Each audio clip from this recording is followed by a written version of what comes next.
Greetings to everybody and welcome to your Joined at a live stream. We are pumping out almost 18 hours worth of Dota for you here on the Joined at a Red stream. Today, we will have ourselves a 3-hour break after this match, but do not fear, we'll be coming straight back with Cena Cup action. But we're doing 4 best of ones to kick off our day, and it's from the ESL 1 qualifiers. Of course, there's ESL 1 New York. If you haven't got yourself a ticket for it yet, and you aren't anywhere near New York at the day it will be on, then get yourself a damn ticket. Come on, it's Madison Square Garden Theatre. It's going to be an absolute amazing event. If you can't support that way, you can, of course, support the tournament by buying a ticket inside the game as well. It's just a ticket so you can watch inside the game. There's nothing special, nothing fandangle about it. It just allows you to watch inside the game and support the prize pool. But of course, you guys came here to live stream and you want to see this game right now. TongFu versus Invictus Gaming. This is the first of 4 games we are doing today. The way this works, this is the last chance group stage matches. It's a GSL kind of format where we needed 4 teams to go into a single elimination playoff, which will begin tomorrow at 7 CEST, aka exactly the same time as right now. And that'll be kicking off with Lai versus question mark team, and then the other game will follow directly after it, which is VG Gaming versus question mark team. Now, the question mark teams could be one of 8 teams. Well, actually, I'd say one of, in fact, 6 teams. As we have TongFu versus IG now. If they win this game, they'll get themselves an hour respite, and they'll come back to face up against LGD. The winner of that game will then will push their way into the semifinals. The other matchups going on today is Newbie versus LGD CDEC. That game will be coming up directly after this matchup, and the winner of that will face up against HGT. This being because HGT as well as LGD were able to get at least 1 victory coming out of the group stages. And that's the reason why they got themselves to their extra, their safety point. So it's basically the battle of the bottom part of the bracket. I can't believe I'm actually saying that when I'm looking at, teams like Newbie and LGD CDEC and IG and TongFu all listed in there. It's a pretty cool pool right now. But this all happened because Lai, the new kids on the block, while their name may not be as well known yet, the team is definitely going to be. They got some nice star-studded players in there. Not all the stars. They've actually got a nice little, bit of a galaxy here and there, bit of a star, not a full supernova. But basically, they got themselves a nice blend of a roster. I'm looking forward to casting them tomorrow morning at 7 a.m. And that's right, I did say that. Early morning casting. That's what it's all about. When everyone else is still in bed, and I get to wake up before the postman even work. I wake up here. But yeah, into the game we go as we'll look towards our draft. And we'll have Lycan and Doombringer being banned out by TongFu, Skywrath, and Batrider being the ones taken out here by Invictus Gaming. Good to see the global controllers being removed as well, with Nature's Prophet and Tinker being put to the sidelines, while Invictus Gaming try and focus more on just the controlling heroes of TongFu, with the Earthshaker as well as the Clockwork. That's initiation control and lane control as opposed to the map control, which would also be there from Prophet and Tinker. And TongFu go for the classic build. So we get Razor faces Void as well as Shadow Shaman in there. Shadow Shaman still highly favored by a lot of Southeast Asian Chinese teams, but at the same time, it's kind of it's any man's game. Whatever you want to be picking up these days seems to be able to slip through. But Shadow Shaman is more preferred, considering on a safe lane, he is insanely strong. You're able to pull out an early point of damage through Ether Shock, but more importantly, it's the control factors. With both Hex and Shackles, as well as burst damage, and the ability to push down a tower, all that just works in nicely. The only thing you gotta be careful of is obviously his movement speed, but on a safe lane, you don't really care about that, so you're good to go. As far as Invictus Gaming goes, they have Death Prophet as well as Rubik. Death Prophet, one of the most favored heroes of late, synergizes perfectly with so many different heroes. Faceless Void being one of them, having the X system to go into the Chrono, but TongFu obviously deny that pickup by getting in the 3rd position here. And that leaves Invictus Gaming with their choice. How do they want to try and combo their lanes up? The Death Prophet versus the Razor, there's no real problem with that matchup for the Death Prophet, or even really the Razor. Both have the ability to farm the creep waves no matter what really is thrown their way. Death Prophet, a little bit easier to kill off on the rotations than someone like a Razor. And I say that mainly because Death Prophet, Razor's got Plasma Field. You're going to be scared to come in close once he's got a couple of levels up in that one. Not to mention if he's able to get a little bit of movement speed up, put a static link, and things can just turn really sour really, really quickly. And they're actually going to change it up. TongFu's turn to pick. Actually picking up a hero which I don't know if Cap's changed his position on this. I might ask him in 50 minutes when he starts his casting for Cena Cup. But as far as Viper versus Razor goes, Viper's obviously very, very tanky, very, very difficult to kill off. Gives you some great control through the Viper strike. But Razor enjoys going up against a Viper. Like, you just get that static link off, take away all of Viper's damage, and then the Eye of the Storm plus your physical damage with the plasma field, it just cuts through the Viper. So I'm interested to see that pickup for Invictus Gaming, because this now means they're going to change their lanes up a little bit more.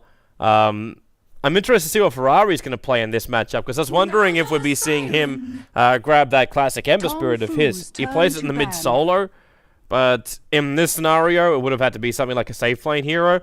But with a Lich also being picked up, then TongFu are kind of showing that they're going to have very, very passive lanes early on. And Naga Siren, the potentially third core selection, it could also be a support hero. 5 seconds remaining. I'm looking at TongFu's lineup, and I'm concerned for them just that it's going to be a little bit too passive. They need to wait until their level 6s are up, or at least not level 6s, but some levels up into Razor, so Plasma feels a problem for them. Shadow Shaman needs to get his Mass up more before he's really going to be that effective up against Invictus Gaming's lineup. And the Lich just controls the lane and holds it back. Like, that's all they've really got. It's, not as sure. 10 seconds remaining. Actually, just double checking, since people are saying the live stream went down. I've still got it up on my side. So the guys in the chat who said the live stream is down, seems to be fine here. So maybe it's just the local resources which are giving you some troubles. We've got Jakiro. Oh, hello. Invictus Gaming's There's our final core, but that means so we get a safe lane Sven, and we get a off lane Faceless Void. This is up against the Tidehunter. It will be a support Naga Siren here, I believe. Chispo is going to be taking up the Rubik, so it's tuned onto the Viper. Does that mean so we get a Tidehunter Chuan to arrive? No, they're going to actually play the Naga support.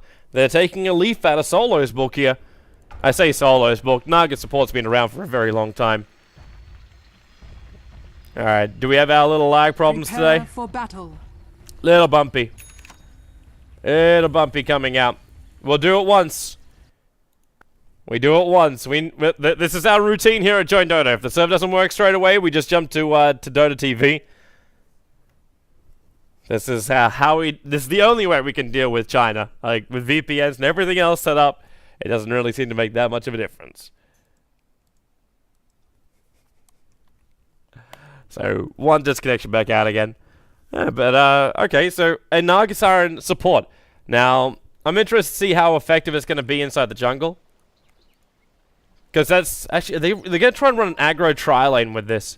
So Ferrari in mid. There you go, there's a moving hero. And yay! Was nice and smooth. So, everyone instead of Dota TV, I will not be leaving you in this game. But yeah, let's run through our lanes very quickly. So we have an off lane Faceless Void. This will be played by Red. He's already put down the ward in the Magic Bush, so that's going to stop these little two suckers right here.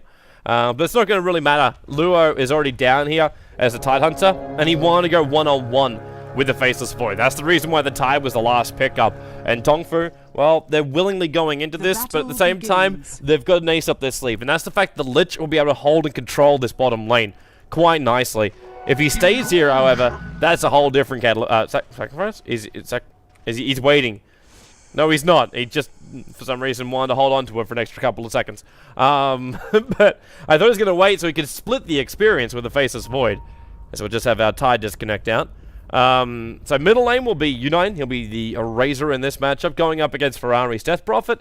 And then the aggro tri lane. So Chuan and June will be the Rubik as well as the Viper, the boys in green. And then the lady in a little bit of green to off-white Mother of Pearl. That'll be Jisberg. He'll be the Naga Siren, supporting up on the top lane. Couple of sentry wards available. And it looks like the Rubik Illusion's already going to be doing their body blocking of the camps.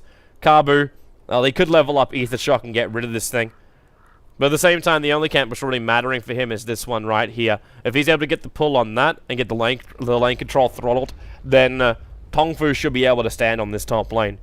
But they've really got to stick in close to each other. If they don't, they're dead. With this support combination, it's not even just the control, it's the early damage you're going to get. So you get the Riptide, you get the poison attack, and then you got the timing for it, which all comes in from the telekinesis. And then the roaming ganking combination of Naga Siren. They're going to be looking for a kill on the middle lane, which will be the Razor. He's only got 2 armor points to start with, so they're going to need some good rotations. Just Chisberg, I want to watch him probably closer than any other hero on the map right now. I want to see how a Chinese support Naga will be played up. Because for all the Chinese Edo which we were casting when we did WEC, it's been a while since I got to cast it. I even had a couple of days off casting. I know, slacker. Absolute slacker. So we do an 18-hour cast today. Just to make up for it. I don't know, like, you guys love your Dota. Alright, so aggro dual lane. The Ty's not going to be happy with this. He's going to get harassed out of lane bit by bit, but at the same time, when they do that and they start sacrificing, he's still getting the experience split. So Lua's just going to survive for now. He probably will want to pick up a Stout Shield shortly. Make sure that Lich can only do Frost Blast harassment damage to him. There's that Paul I was talking about. They're just trying to throttle the lane. And, well, Chuan wants to try and take the aggro off from this. It's not going to be the easiest thing in the world to do. And, well, what's this Naga Siren really achieving? Okay, pull over. That'll be denying back the other way. Chuan's going to drag the dire creep wave down as well. So everything's going to become a little bit of a mess over here inside the jungle. And there's no way that this Sven wants to come anywhere near it. So I'm really surprised by this last pick up the Sven. Not because the hero is bad. Like, I like the hero. In combination with the way TongFu is running their lineup, maybe not liking it as much. Because Sven can't deal damage while they're trapped inside the face of Void Chrono. That's where the Razor kind of has to do his kind of stuff. But the Sven, Universe made me a believer during the WEC finals. Just how great that hero is. Red. He tried to get Time Lock up and running. We actually went Boots first, Tidehunter. So with the amount of tangos he's got, he's just surviving. That's all he really is. Lua's just become a survivor. It's like Destiny's Child. Chuan's making his movement up. So he's going to watch Carboot. Now, they've already done a D-Ward here, which is going to flag the fact that Chuan's going to be careful coming in from the side. Man, they could see he'll be visible, so instead he actually does the right thing and moves further up into the lane. Sees Carbu there. Now, because there's no Observer Ward, Carbu doesn't have any kind of intelligence about this coming his way. Oh, poor Lure. He's doing it tough. Right, Observer Ward down for Chuan. He's had enough. He's just going to walk himself back out. So at least he'll notice when Carbu's going to try and set up for the pull. And they can see him around the tree line.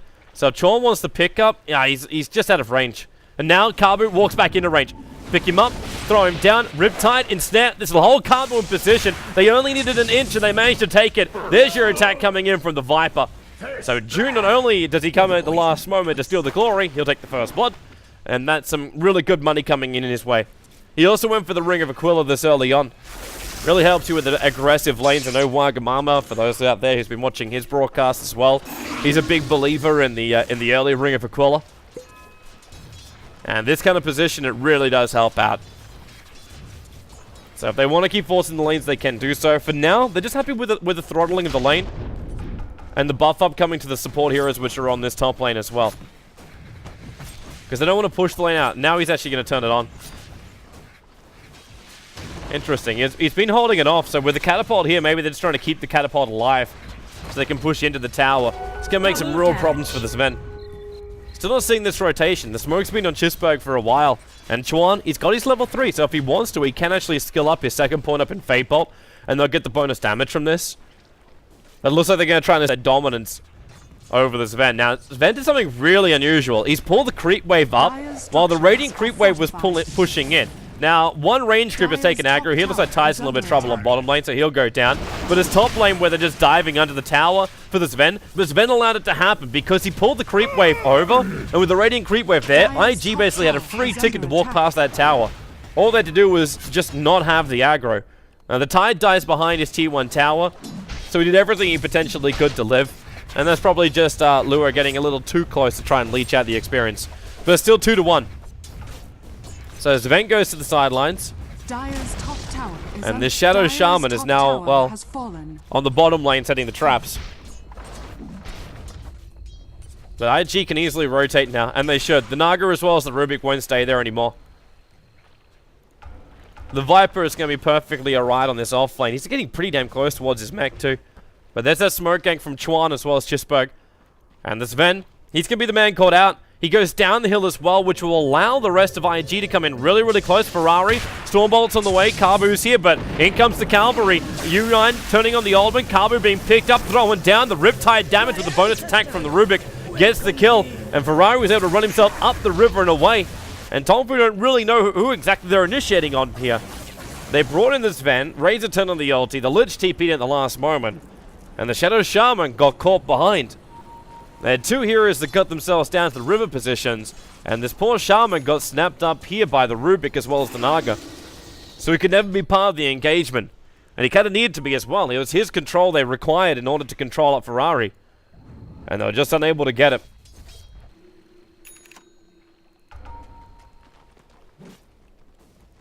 And June, that is a 6-minute mech. A 6-minute mech on a Viper. Not only 2 for 0, but 39 for 13 on an aggro tri-lane out from Invictus Gaming. And Tide's rapidly approaching level 6. So the Ravage will be now added in towards the mix here for Invictus Gaming. And TongFu's in a lot of trouble. They are in a lot of trouble. This momentum, 4.2k in the gold. The experience is pushing up to about 750 as well. And TongFu's got no answer. The voice doesn't even have Chrono yet. That's why he didn't come into the fights. Because Red at the moment needs his level 6, but because he was sharing the lane with the Lich, the levels are a little bit too split. I think at the same time, they kind of want them both hit level 6 at the same time, because you need to have your Lich ulti to combine it with the Faceless Void Chrono. Like, that's their primary combination. And until the Razor really comes in with a hard-hitting lineup, with a hard-hitting, like, ability, items set up, there's not really going to be much to work with. Like, you don't have your Aghanim Scepter. He's got the 4 points up in Plasma Field, but that damage won't be enough during the Chronosphere to kill off most of these heroes, especially if they have any inclination of killing off Luo.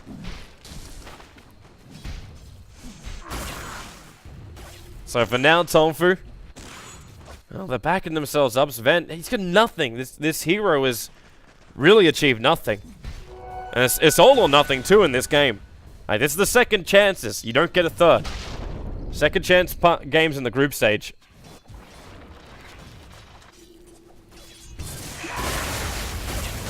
So if TongFu lose this, they're out. Then again, it's the same for Invictus Gaming. And it's not as though they got an easy run after this. The winner of this plays up against LGDCN. Red leaps in Chrono. Oh, Tide's going to be a difficult kill to get, but with Kabu as well as the Lich here. And they commit the Chain Frost. They'll find themselves the kill. Now, the Viper Strike into Red. They've already used Telekinesis, so Red will be able to TP himself out to safety. So, a smart gank up. They had to bring both supports in there to commit a lot of damage from TongFu in order to get that kill. And really, is it going to be worth it? You bring down a Tidehunter, but you weren't able to bait out any kind of Ravage. And the Viper just turns up on the bottom lane with both Chisberg as well as Chon. And they're going to force out the tier 1 tower in the bottom lane. While Ferrari, he's trying to force out the middle lane. Keeps his range. He's actually out of range of the tower, allowing his ghouls to basically do the work against the tower. You have to get a little bit closer, though. There you go. Now he's just an inch closer. Anchor Smash and Crypt Swarm can get rid of this creep wave pretty quickly. As looks like Lich getting nailed on that bottom lane. And June's going in deeper. He's going for Red. Stick Charge is going to keep Red alive for the moment. The shackles are up. And, well, June needs some help. This Ven's going to TP himself in.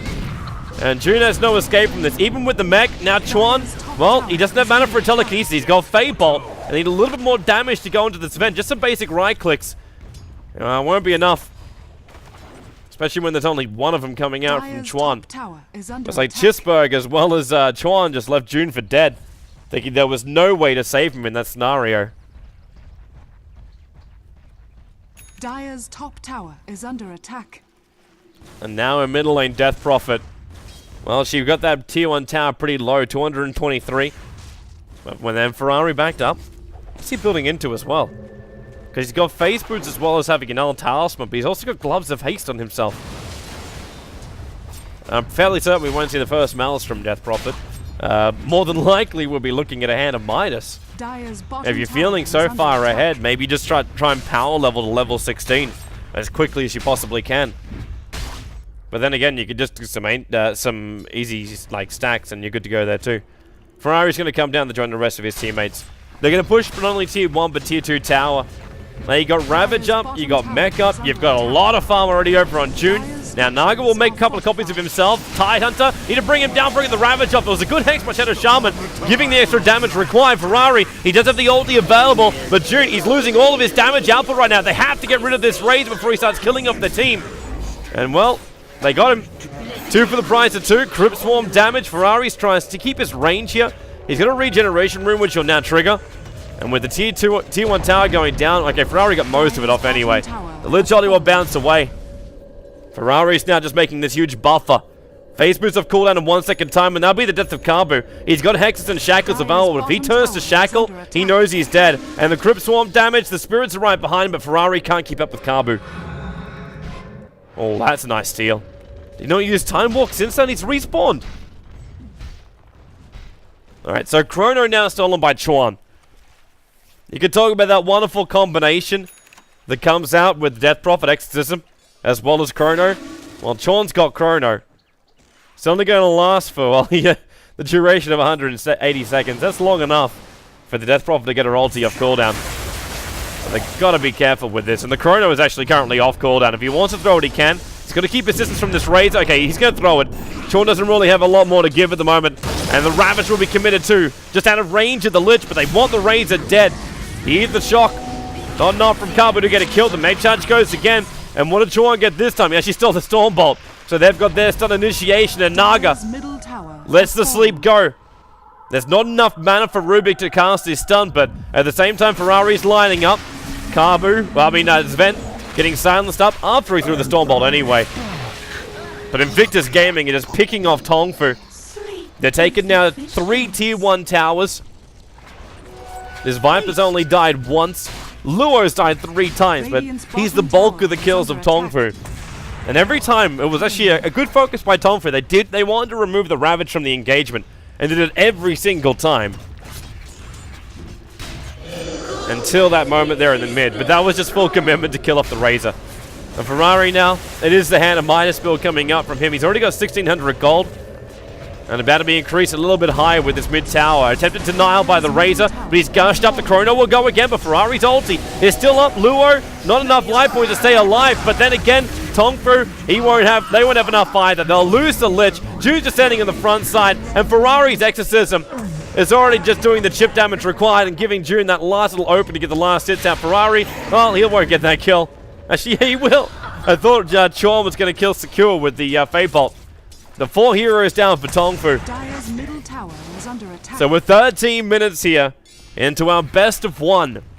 And Invictus Gaming, they push ahead by 12,000 in the team net worth, as well as up to just over 5,000 in the experience.